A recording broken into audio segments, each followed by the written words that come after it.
kita akan belajar melakukan yang lebih baik untuk sekitar, dan kita akan dapat ilmu yang berguna untuk berjalan. Oke guys, kembali lagi ke channel YouTube-nya Widhi Suprata. Nah, di video kali ini seperti yang saya katakan di video yang sebelumnya, bahwa video ini akan mereview atau membedah sebuah buku yang berjudul Mindset. Ya, buku ini saya baca udah beberapa hari sih.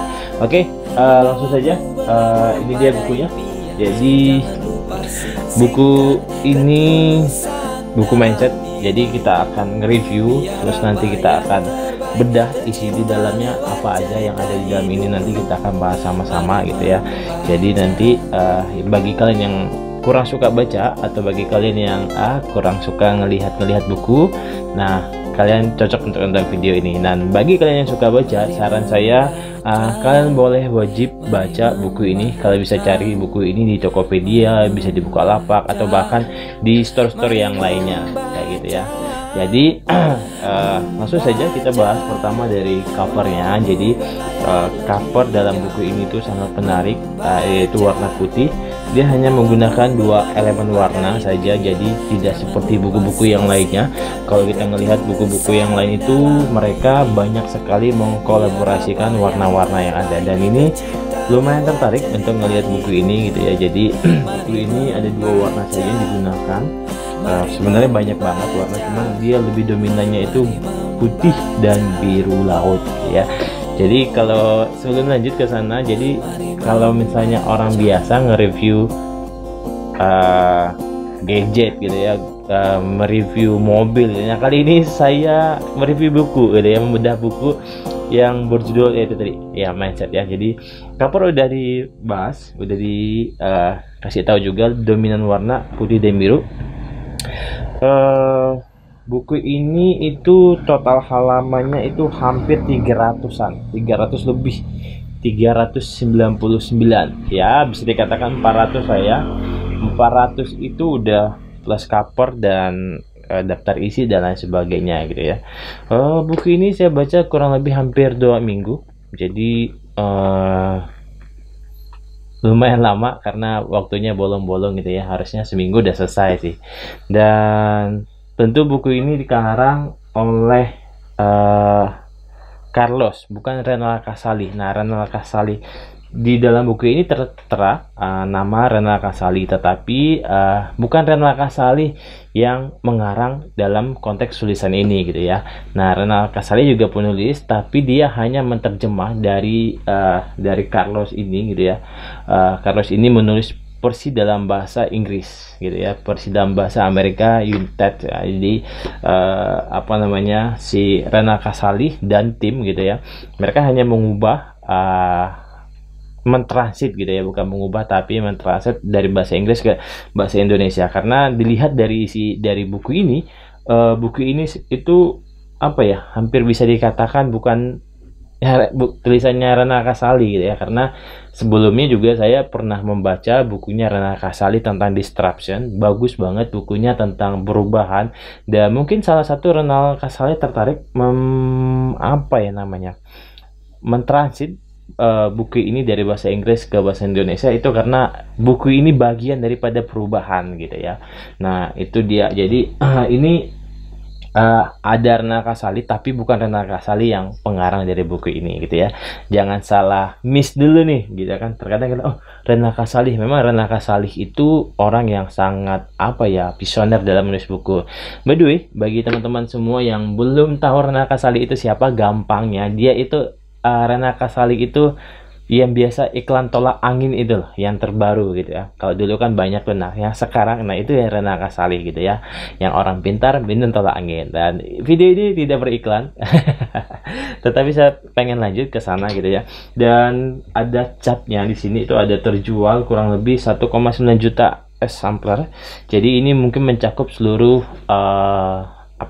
seluruh dunia gitu ya, karena karangan Carlos juga bukunya tentang perubahan. Oke, sudah berlama-lama lagi teman-teman semua. Jadi apa sih itu mindset gitu ya? Mindset itu ya kita tahu lah bahwa sebuah pikiran gitu ya, sebuah pikiran. Jadi pikiran kita dikendalikan, keadaan kita dikendalikan. Dan saya baca buku ini tadi sepertinya saya bilang itu kurang lebih 2 mingguan dan lumayan membuka pikiran saya kembali lagi.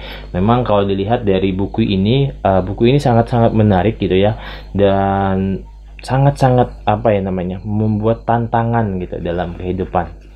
Oke, ini ada dalam mindset ini tentu ada 2 garis besar yang ditulis sama Carlos, yaitu pertama itu mindset tetap dan mindset bertumbuh gitu ya. Jadi ada 2 yang ditekankan. Dia membuat contoh-contoh, ada mindset yang tetap gitu ya, yang tidak mau berubah, ya begitu-begitu aja gitu ya. Sedangkan satunya adalah mindset bertumbuh ya. Jadi mindset bertumbuh dan mindset tetap itu berlawanan gitu ya.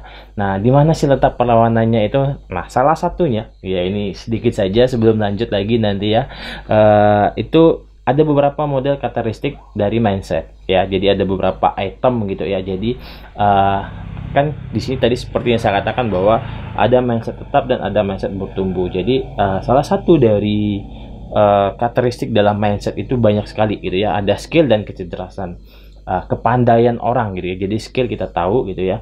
Nah, bagi mindset tetap, mereka tetap skillnya ya gitu-gitu aja, tidak mengalami pertumbuhan gitu ya. Sedangkan mindset bertumbuh ya, juga namanya mindset bertumbuh ya, pasti bisa mengendalikan atau bisa meningkatkan skill dan kepandaian mereka gitu ya. Nah, ini salah satu karakteristiknya gitu ya. Jadi nanti di dalam ini banyak banget gitu ya, hampir 300 halaman gitu ya, lumayan bisa dikatakan lumayan ini ya, agak lumayan kadang-kadang bad mood moodnya gitu ya. Jadi itu dia. Nah, karakteristik kedua itu tentang tantangan. Nah, bagi mindset tetap, mereka memilih menghindari dari tantangan. Mereka mengikuti jalur atau sistem yang udah dibuat di dalam satu perusahaan. Di dalam buku ini juga banyak banget contoh-contoh orang yang punya mindset tetap yang tidak suka tantangan, dan mindset bertumbuh itu orang yang punya suka tantangan. Nah, salah satunya ini bagi yang mindset bertumbuh dikatakan bahwa mereka itu menyukai tantangan dan berani menghadapi tantangan gitu ya. Mereka tidak terpuruk karena adanya tantangan gitu ya. Itu yang kedua, bagian yang kedua di dalam mindset dalam karakteristik mindset tadi gitu ya. Mindset tetap punya rintangan. Bagi mereka yang memiliki mindset bertumbuh, mereka lebih suka tidak menyerah. Mereka akan terus berjalan dan akan berjalan untuk melewati rintangan yang ada. Dan sedangkan bagi mereka yang punya mindset tetap, mereka akan mengeluh dengan keadaan dan tantangan. Ini bagus banget sih. Jadi kita tahu banyak sekali buku ini itu mengubah gitu ya. Buku ini mengubah banyak pola pikir saya secara pribadi. Saya rasa ini bagus buat teman-teman yang membaca gitu ya. Nah, ada juga karakteristik dalam sebuah, ini yang paling bagus gitu ya. Jadi karakteristiknya itu dalam sebuah kesuksesan orang lain. Nah, kalau kita ngelihat di sosial media, orang pasang story bagi teman yang satu profesi, begitu melihat story mereka bla bla bla bla gitu ya. Jadi mereka yang punya mindset tetap, mereka merasa akan terancam bagi kesuksesan orang lain gitu ya. Dan sedangkan mindset bertumbuh, ngelihat kesuksesan orang lain itu mereka justru menjadi inspirasi gitu ya, terinspirasi dengan apa yang mereka kerjakan gitu ya. Jadi banyak sekali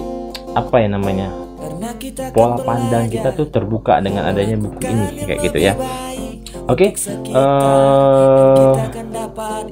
lanjut. Jadi dalam buku ini itu ada 8 bab. Apa saja babnya nanti kita akan bahas per bab gitu ya. Jadi itu tadi salah satu karakteristik di dalam sebuah pola pikir atau mindset gitu ya. Oke, ada 8 bab yang udah dibaca. Apa saja? Kita langsung saja. Oke, ini dia bab yang pertama. Bab yang pertama itu menceritakan tentang orang pintar yang terkurung pikirannya sendiri. Nah, setelah saya baca buku ini bab pertama, orang pintar dan orang bisa dikatakan mohon maaf bodoh gitu ya. Justru orang bodoh itu lumayan sukses daripada orang yang pintar di waktu sekolah gitu ya. Ini di waktu sekolah gitu ya. Oke, banyak sekali sub bagian di dalam buku ini yang menceritakan kisah-kisah bahwa orang-orang hebat itu orang-orang yang terlahir di dalam sebuah keadaan yang bisa dikatakan tidak baik atau tidak bisa dikatakan tidak punya materi yang sangat banyak, tetapi mereka memang mulai dari nol gitu. Dan di sini itu banyak banget kisah di dalam buku mindset ini tuh banyak banget kisah-kisah yang udah dicatat gitu ya, yang udah dikasih tahu sama si Carlos bahwa dia meneliti sepanjang hidupnya, dia ngelihat ada mindset tetap dan ada juga mindset yang bertumbuh. Dia membuat banyak penelitian dan penelitian ini menguatkan kita semua bagi yang membaca itu, oh ternyata begini ya gitu ya. Jadi ada 8 bab. Nah, salah satunya itu tadi orang pintar yang terpuruk. Nah, di sini di buku ini juga dijelaskan beberapa jenis-jenis mindset. Apa aja? Salah satunya manusia itu berbeda-beda. Nah, dijelaskan di sini juga, dan itu bagus banget buat kita yang yang masih kurang baca. Ini dia salah satunya itu dia membuat sebuah ilustrasi, bukan ilustrasi sih, kalau ilustrasi kan sebuah gambaran ya, tetapi dia mengalami langsung. Nah, yang saya suka dari buku ini itu menceritakan kehidupan langsung, bukan mengada-ada atau bukan membuat dongeng gitu, tetapi ini itu benar-benar kisah yang dia alamin sendiri gitu ya. Itu sih gampangnya. Jadi dalam jenis mindset mungkin kita bisa lihat contoh andai kata, umpama gitu ya, atau ilustrasi. Nah, kalau dalam buku ini tadi seperti yang saya bilang tadi gitu ya,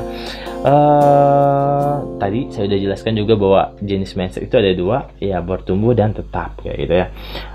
Terus yang selanjutnya itu wawasan diri sendiri. Siapa yang memiliki pandangan akurat tentang kelebihan dan kekurangan kayak gitu ya. Karena kita akan belajar melakukan yang